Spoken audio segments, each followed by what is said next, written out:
Welcome back, everybody, to the Pick and Roll live stream here on the Board YouTube channel, presented by the FanDuel Sportsbook. We're live for the Tuesday NBA slate for February 11th. We got 4 games on the slate, and we'll get into the free picks and get into the breakdowns of these games, as well as your questions on the show today. So if you do enjoy along the way, please be sure to hit that like button. Subscribe to the channel. We're live every weekday morning, so long as there are NBA games to discuss. And there's 3 more days like that left in the week before the All-Star break begins. And we'll try to put on a good run here with my co-host PipsNBA, who will bring in to recap the previous show's plays. We'll always start off the shows as long as we're called to do so, but we'll always recap all of the previous show's plays. And we always have our plays publicly tracked on the BetStamp page on the Pick and Roll page. But for yesterday's slate in particular, we'll bring in my co-host PipsNBA to discuss and the recent trend on the show.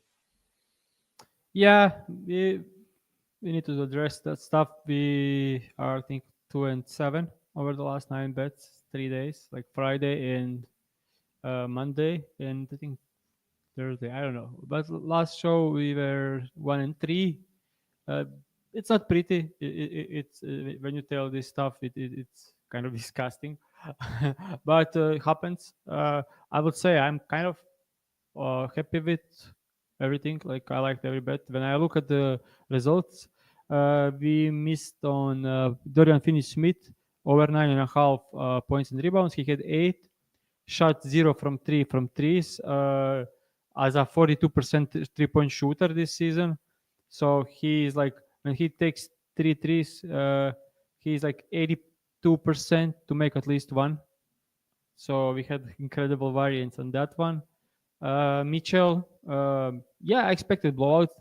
Not expected blowout. I said he will get the minutes in a blowout. He did. He played up to last 6 minutes of the game and hooked us. But one of the incredible starts of the game where Wolves started shooting 0 from 16. Cleveland went up like 25 points, and they just like didn't lock in for the next for the rest of the game because he didn't need to do much. So it was like when they're playing some terrible teams, he was just taking a foot off the gas.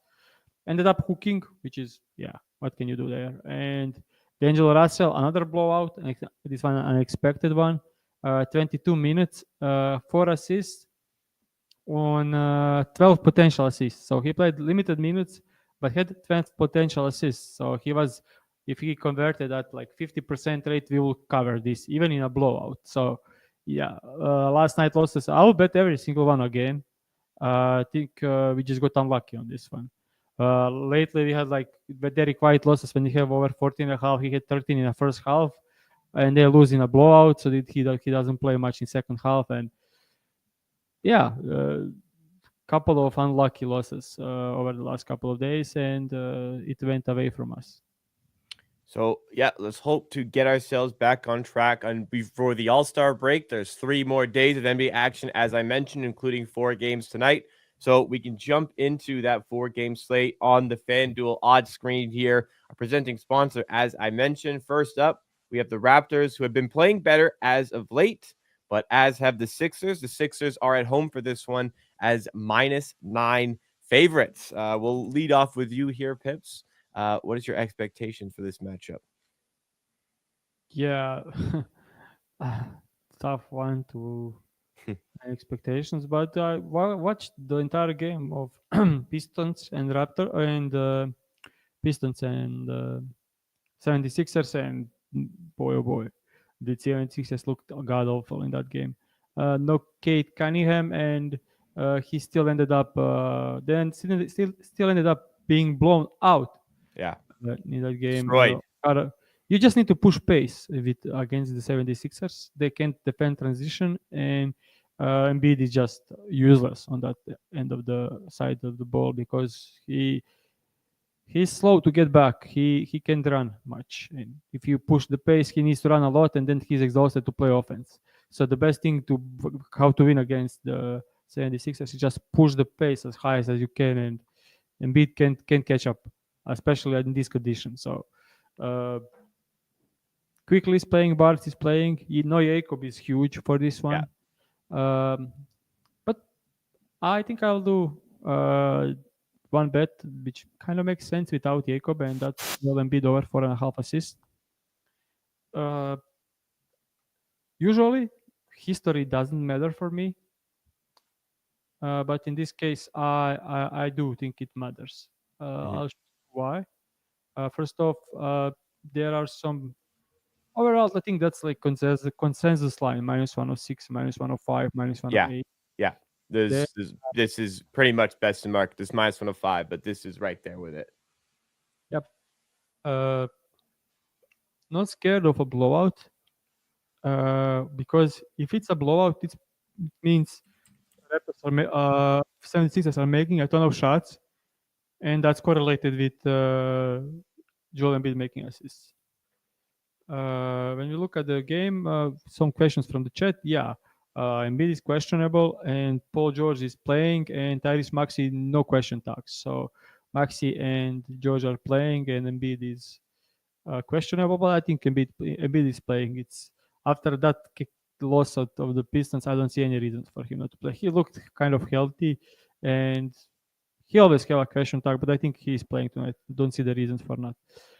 I'll just show you why I think like he covered this in 4 straight games, which is like, not some huge, but 8, 14, 8, 8 potential assists, 6 plus in 4 straight, which is like we have 4.5 line. Looking at the single players against the Raptors this season, they average 42% more assist against the Raptors. Guys like Adebayo, Towns, Mobley, Davis. But Bigs overall average a ton of assists against the Raptors, which makes sense. But going back to the last season for this one, and when we look like he averaged this season, he averaged when we exclude those games with less than 20, he averaged 4.7, playing on some limited minutes. But when you look at the last season, he averaged 5.6. Didn't change. But when you look at the head-to-head games against the Raptors, Darko was the coach. He had 8, 7, and 9. So he averaged 8 assists against the Raptors last season. And I can remember these games. I think I watched all 3 of these games, and they were ruthless. They were sending doubles against the Embiid. I remember those, and yeah, I think we can see the same. It's tough to trusting Darko, Yeah. but without Jacob, they just don't have anyone. There is no chance they defend him in single coverage. Who is going to guard him in single coverage? Yeah, that's the thing. They'll have to put mobile Close. on him just because there's nobody else to play Yeah. there. And then you need to double a lot, and every time he tries to post up, it will be Scotty Barnes coming for Yeah, a double it'll be Barnes. size, and then kick out and hitting guys on the cuts and stuff. I think he can get to 5 easily. And without Jacob, there is not much rim protection, so there could be also a couple of layups, easy layups. So that's my handicap for this one. Last season when he played with Maxi and got the in the regular season and got the between 30 to 40 minutes, he was over in 65%. Okay, this season the numbers are kind of a bit lower, but last game against the Pistons when he had 6, they were trying to post him up, and they didn't double a lot. Like they double every I say third or fourth time they were trying to mix up. So they kind of mostly single coverage, but they sent double couple of times, like every third or fourth time, and he ended up with 6 assists in that game out of doubles, mostly out of doubles. So if they are, I think the Raptors will double every single post up, so there will be plenty of opportunities to cover this.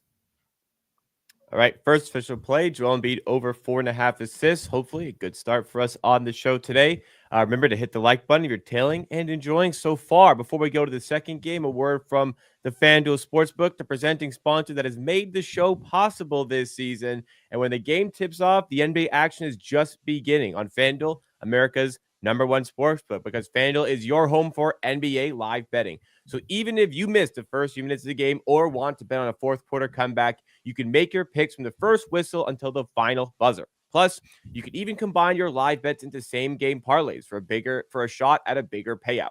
Whoever you want to play, now is the perfect time to join. New FanDuel customers get started with $150 in bonus bets if your first $5 bet wins. Just visit fanduel.com/board to join today. BOARD, the name of the channel here. That's fanduel.com/board for your shot at $150 in bonus bets. Make every moment more with FanDuel, official sports betting partner of the NBA. But must be 21 plus and present in select states. For Kansas affiliation with Kansas Star Casino or 18 plus and present in DC. First online real money wager only. $5 first deposit required. Bonus issues non-withdrawable bonus bet to expire 7 days after receipt. Restrictions apply. See terms at sportsbook.fanduel.com. Gambling problem? Call 1-800-GAMBLER. Visit fanduel.com/RG. Call 1-888-789-7777 or visit ccpg.org/chat in Connecticut or visit mdgamblinghelpline.org in Maryland. Hope is here. Visit gamblinghelplinema.org or call 800-327-5050 for 24/7 support in Massachusetts or call 1-877-8-HOPE-NY or text HOPE-NY in New York. We'll keep moving down the slate here. Next up, we've got the New York Knicks against the Indiana Pacers. Certainly an interesting matchup here, but we'll get Pips' thoughts on the spread with the Knicks, 2.5-point favorites on the road in this one. Both teams been rolling as of late. This is the 3rd seed and the 4th seed in the Eastern Conference. Any opinions overall? Yeah, this one is. I think Nick should be the favorites easily. Uh, yeah, that's it. They should And win they this. are. Yeah, yeah. I think it should be a bit higher actually, especially with considering the questionable stuff. That questionable stuff from Miles Turner. They didn't look great without Miles out there. So yeah, could be the yeah. How do they even defend Townsend if Miles is out? They Yeah, just the Pacers struggled against the Lakers without Turner. Just I think both yeah ends of the floor really. yeah yeah. So I don't know. Think it should be a bit higher than 2.5, maybe like 4.5. Makes sense. Yeah. Any But thoughts, player prop wise, for this game? yeah, I need to just take a bit of a look. Kind of liked Carl Anthony Towns, 723.5, went away. Got really juiced. Pascal Siakam under 21.5, but I will need to wait for like OG playing for this one to be great. But think it's still good enough. But it's juiced as well. So everything started moving to today like crazy. I don't know what what's going on, but Yeah, maybe like 4 games. maybe Not as so much to worry about, so easier to focus in on these ones. yeah, could be that's the thing. Yeah, yeah. So yeah, no bets for this one as well. All right. We can move to our 3rd out of 4 games here. We've got the Detroit Pistons away at Chicago. Chicago, we know, obviously, a little bit of a mess with the way things are going right now. 22-31, but still occupying the final play-in tournament spot in the East. The Pistons, on the other hand, 27-26. They are 6th in the East, occupying a secured playoff position at the moment, and likely, rightfully so, 4-point favorites here in Chicago. Any thoughts from you on this? Yeah, I think Pistons should win this. They've been great lately. Even won against the 76ers without Cade. I think they are really good. So yeah, Uh, there Ed, on the Bulls are kind of all over the place since Lavin left. They lost to the blown out by the Golden State, blown out by the Wolves, lost to the Pistons by 8. Yeah, weird, weird one. But yeah, I think the Pistons take this one probably easily. Yeah. Betting wise, is there anything you're targeting in this? Actually, don't yeah, don't see anything. Maybe just a second. Maybe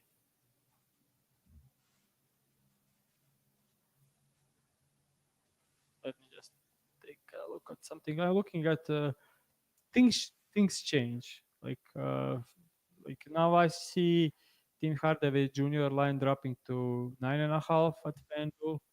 Uh, but there must be a reason for it, and that's probably because we have Dennis Schroeder in the rotation, and that Mhm. would mean some less minute for less minutes for Tim Hardaway Jr. And he lately hasn't been playing very well. Uh, just a second, looking at stuff. But 9.5 seems a bit low against the great matchup. Like even though he was in poor form, like if you take a look at his like last I don't know 10 games, only over in 3, but he still went over against the Bulls, shot 5 from 10, nothing crazy, and went over. Earlier this season when they played, he was 1 from 10. Still, looking at the numbers, he was supposed to cover on 10 field goal attempts. Similar type of players killing them lately. Yeah, I don't know. Let's check. I'm looking at this on the spot. They allow a ton of above the break threes, ton of rim stuff. I can bet on the Tim Hardaway Jr. though. Like, but yeah, half is only on FanDuel, so I lean over on this one. He gets like 34, 26 to 34 minutes against. This is points at 9.5. Yeah, So yeah, not a lot of 9.5s available. yeah, One odds maker, so multiple books have -130. FanDuel does have -120 here, but that's it's not a lot of 9.5s in market. yeah. So overall, like interesting. Yeah, looking this on the spot, but Cade no Ivy doesn't change much. So I don't know. The gamble go to see how like what Schroeder minutes are and how they play him and what's going on. So I'm all sticking to Embiid. All right, so a lean towards the over there, not an official pick for the show. We can go to the final game of the day. We have the Memphis Grizzlies against the Phoenix Suns. Memphis have been playing well as of late. And a big reason why is the play of Jaren Jackson Jr. Not really John Morant this season. Jaren Jackson been fantastic. The Grizzlies are 35-17. And that's with like the first half of what we've seen so far this season. They were absolutely ravaged by injuries, but really putting things together nicely. The Suns, on the other hand, 26-26, 11th in the Western Conference. Definitely a danger for this team to miss out on the playoffs altogether. But in this game in particular, 3.5 point spread in favor of Memphis. Do you have any thoughts there? Yeah, I think I think Memphis should win this pretty comfortable. Let me just say they played twice this season, and Morant didn't even play. Uh, they won. Let me just see. Maybe they played. Interesting. Oh yeah. So they played once. Let me just check it to confirm that stuff. Yeah, they played one game and Memphis won without John Morant. Yeah. I wanted to bet John Morant, so I just don't know how to bet. Like I was split on betting Jaren Jackson Jr. or John Morant, and both moved, which is crazy. A lot of So movement on us today. yeah, a ton. Maybe I do like like over 32.5 points, rebounds, and assists for Ja Morant. Yeah. PRA. Yeah. Ja I think Morant. it's minus 120, minus 125. Yeah. For 32.5, 125s, I'm seeing. I don't see minus 120, but there's also I plus think 100 I on don't know if I can 33.5. say, since there some book that's covering circles. This is a sponsor of Circle of main show, like circles of it. I don't know. Not anymore, but I do see that. You're right. That's Could be. available. Yeah, yeah, The former. yeah. Former. um, Uh, but I thi- uh, plus 100 at this number, probably just as good at 33.5. yeah, for sure. Look at this. 80% clear rate, 32 and a half, 55% at 33 and a half. That's strange, So isn't it? it's 5 out. So 25% of the games he had exactly 33, which is only like strange. It's like It's luck, coincidence, but it's strange. coincidence, coincidence. Yeah. There is no 20 and a halves that's playable, which is unfortunate on points, because that's one that I like the most. Assist one, points and assist, I liked 27 and a half. That's not, doesn't exist anymore. I don't think I like. I expect him to have at least 4 rebounds in this one. Uh, yeah, the guards are rebounding really well against the Suns, and he's also rebounding well this season in these minutes. Of 5 rebounds and 8, that's 13, 33 and a half. Yeah, I don't see the value, like much value on 33 and a half, like numbers wise, but I do see on like on the price. Um, let me just try this. Can we go to like 20 plus points? Yeah, I was Or gonna say you like two things in this game, so try stacking them at lower lines. So John Morant 20 plus would be minus 170. yeah, 6 plus assist is up to minus 125, 102 plus Yeah. 6 assists. Yeah, I don't know, dude. Uh, maybe even go further and add Jaren Jackson Jr. 20 plus, which is they that will be plus 205. I think I'll actually do it. This one here, 205. Yeah. All right. Let me just check. Well, So I'll just check one stuff. So if just you want to add minutes. KD 20 plus, you get 272, which is what the chat's saying. Yeah, I'm not adding a I, KD. I remember he had like 30 in a row, and then we put him in an SGP, and then he didn't get. He Yeah. had 19. So the thing is, yeah. So they are staggering minutes with Ja Morant and Jaren Jackson Jr. a lot. That's why this makes sense. Ja Morant assists with Jaren Jackson points correlation when they are playing together, but they are then staggering them. And Jaren Jackson Jr. plays in the minutes when goes out quickly Yeah. and then returns when Ja is leaving, which is absolutely great for our bet. So yeah, I'll do this. I don't think there is much negative correlation. It's probably like even correlation with when we had assist and points between Ja and Jaren Jackson. So plus 205. I'll just show you why I like both. First off, Ja Morant on 20 plus. So, sorry, just would you prefer the 32.5 PRA at minus 125, or did you prefer this? Yeah, I would prefer like minus 120, minus 125 and 32 and a half. PRA. Okay. So if you have that, you can play that. If not, you can play this. Yeah. So Ja Morant over this line in 65% of the games when he gets 28 minutes without any filters applied. Uh, Matchup is perfect when he's not playing teams who are like top defense in restricted area. He's averaging 23 and over this line 72% of the games. But the thing is, like, when you look at that scoring, transition, pick and roll ball handles, free throws, all three ways the Suns are bottom 10 in the league. They struggle against those, and that's how Jamaran scores. They are so terrible at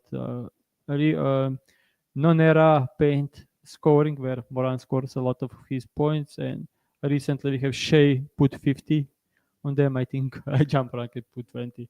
And yeah, I like the matchup most of that's the most of this one. And last game, John Moran played season high 36 minutes. He averaged 26 points per 36 minutes this season. He's just not playing many. He was on a minutes limit like for half the season. But when he gets big minutes, like he's still averaging 26 points per 36. So yeah, and Jaren Jackson 1, he is incredibly consistent. When you look at the games when he like play 20 like 6 or more minutes against teams who are like not top defensive spot up and not top defense overall, he scored 20 plus points in 25 out of 30 games. Like even like when you look at the longer, like 80% of the games. And when you look at the game against the Phoenix Suns, he scored 38. And it really makes sense because like he scores the most points in this area. 42% of like points comes from the paint non-restricted area. So he's close floater, long post-ups, hook shots, and that's where the Suns allow like third, fourth most points. So great matchup for him, and he should put the numbers. And just quickly going to Ja Morant assist when he's playing 25 plus minutes against teams who allow assists, who are not Houston Rockets or or like Clippers and Wolves who allow least assists. He is over this line in 15 out of 18 games, averaging 8.6. And that's like when you look at the per 36 minutes how he's supposed to play. Tonight I expect him to be like 34 to 36. He averaged 9.4. So he's actually putting big numbers, just not playing big minutes. All right, so there's our second official play of the day. Are we doing half unit on this? Yep. Half unit, John Morant, 20 plus points, 6 plus assists. Jaren Jackson Jr. I actually didn't put Jaren Jackson's actual line in here. I'll fix that, but it's Jaren Jackson also 20 plus points. Let me fix that for the on-screen display here. 20 plus points for Jaren Jackson, of course, rather than him just doing nothing in the parlay. Otherwise, it wouldn't matter. All right, that will do it for the 4 games that we have. We'll now go to the chat to see what you guys are betting, what you guys want opinions on. So any bets, send them in. If you send them in, send it with a line and with odds so that I can actually pull it up, discuss it. Jelko, first of all, asked about Jalen Brunson over 27.5 points at 1.85. That's about minus 117, I believe. Yeah, I kind of prefer the Towns one, but I can see Brunson getting numbers. He was playing great lately. Last 3 games he put up like 28, 42, 36. But he was playing against teams who didn't double him, and I expect Pacers to limit his looks. Next up, we have pulling up. We have Karl Anthony Towns over 23 and a half Yep. at minus 130. You like this one. You said it before the show. No Miles. I don't think that's confirmed. I think Miles is questionable. Okay.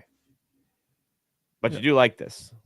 Yep. Yeah, I bet it. I bet Kyle Anthony Towns over 23 and a half myself, but I Not minus 130. think yeah, I got minus 115. Yeah. Okay. So still like lean towards that way. Not enough for official play. But if you already liked this at 23 and a half, minus 130, then perhaps worth taking. Next up, we have Kobe White, 4+ threes at plus 150. 4+ threes.